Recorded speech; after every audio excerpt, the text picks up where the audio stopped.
Ẹ kú dédé wòye o, mo kí gbogbo ojú tó ń wò mí àti gbogbo etí tó ń gbọ́ mi pátá.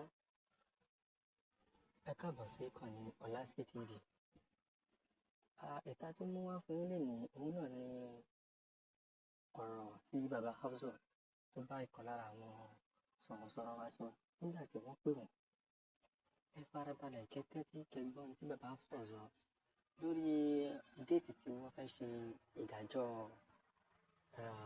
Abdulrahman tó pa ọmọ wọn. Ẹ̀yin èèyàn mi, ẹ jọ̀ọ́ ẹ má gbàgbé láti subscribe sí channel wa, kẹ́dẹ̀ bá wa comment, kẹ́ bá wa like, kẹ́dẹ̀ tó bá wa share fáwọn kí wọ́n lè rí. Waalaikum salam warahmatullahi wabarakatuh. Salabi Afson Erisa. Karo. Ọlọ́run gbàgbé wọn fún ọlọ́ba tó ti gbà. Àmín.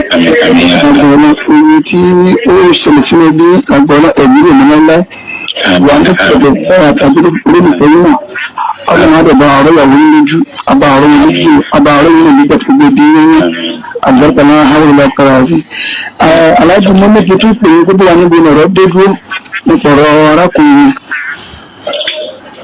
Yàtọ̀ sí ẹgbẹ́ tí a ti lọ kóòtù ní ọ̀rẹ́ pé kò tí ì sí much development. Ẹni tá a kàn mọ̀ ní pé gẹ́gẹ́ báwọn PO in charge ti sọ fún wa pé investigation sì continue. Ìpín gbígbé lọ sí kóòtù bí investigation lọ́wọ́. So ṣàmọ̀ wípé oríṣiríṣi nǹkan ní ìṣẹ̀lẹ̀ nísìn tí wọ́n bá gbé lọ sí kóòtù báwọn náà.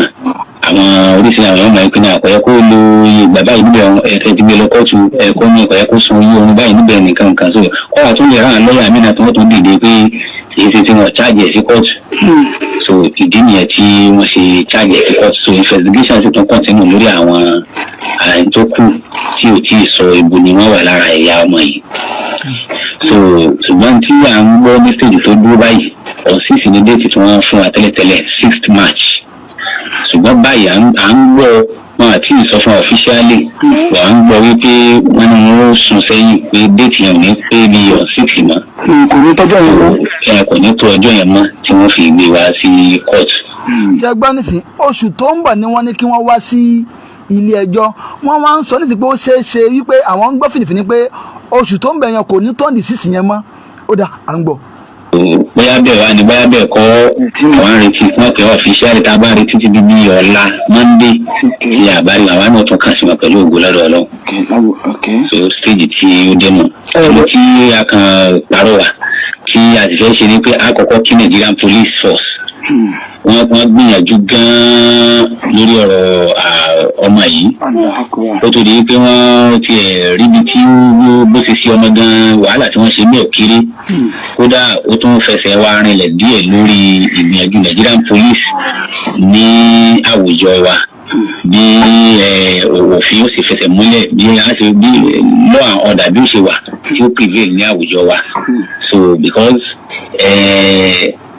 tó ṣẹlẹ̀ yìí tí ì bá ti pé ọlá Ọlọ́run àti gbìyànjú wọn ó ṣe ti ká sí wà lọ́wọ́ pé à ń wá aṣọ káàkiri báyìí so kí Ọlọ́run tí ó bá wa ṣe àánú fún wa kó tó bá wa ṣàmọ́nà wa sí tí ó bá tún máa kún wa lórí ibi tí wọ́n bá ti ń ṣègbésẹ̀ lórí káwùjọ wa lè wà lálàáfíà kọ́lọ́ máa bá fi sọ ẹ̀ sọ wọn. then gbogbo àwọn ẹlẹ́yin ojú àánú àwọn èèyàn ti dìde Ọlọ́run gbé àwọn èèyàn dìde gan lórí ọ̀rọ̀ Hafsat yìí pàápàá jùlọ àwọn amòfin wa ní ìjọ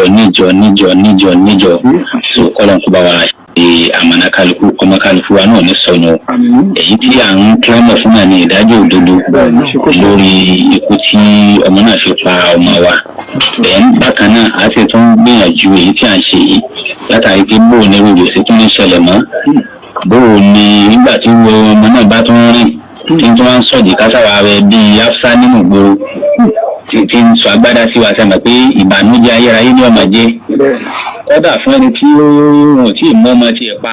Ẹ dákun wọn ní voice yẹn ò kílẹ̀ ẹ jẹ́ ń gbọ́ náà fún àmì ìlànà ṣé bẹ́ẹ̀ nítorí Ọlọ́run ǹjẹ́ bẹ́ẹ̀ bàbá wọn yẹn kílẹ̀ ẹ jẹ́ ń gbọ́. kọ́dà fún ẹni tí ó tí ì mọ́ ọmọ tí ẹ̀ pa nínú àfọwọ́n ìmọ̀wọlé bóòlù ẹ̀mí kálukú ṣe balẹ̀ wípé kọ́dà wọn ti lọ lé sòwò wọn bóòlù ẹ̀mí kálukú ṣe balẹ̀ ike bọ́mọ mi ṣe jáde ìwọlé bọ̀ wá bá mi sèyí tí ó fi wá láyà balẹ̀ náà ní kí wọ́n mọ̀ sí nínú àwùjọ wa ìdájọ́ òdodo náà ní ta sáwà áfítà kọ́lọ̀ mọ́sàbá wa fún wa ní ìdájọ́ òdodo lórí ọ̀rọ̀ yìí so a sì rọ judiciary wa náà àwọn náà wọ́n ń ṣe dáadáa, wọ́n ń gbìyànjú bí wọ́n ti wá bẹ̀rẹ̀ ọlọ́mọsáàjì wọn lè bá délẹ̀ bẹ́ẹ̀ ní ìdájọ́ òdodo tí àwọn kílámù fún.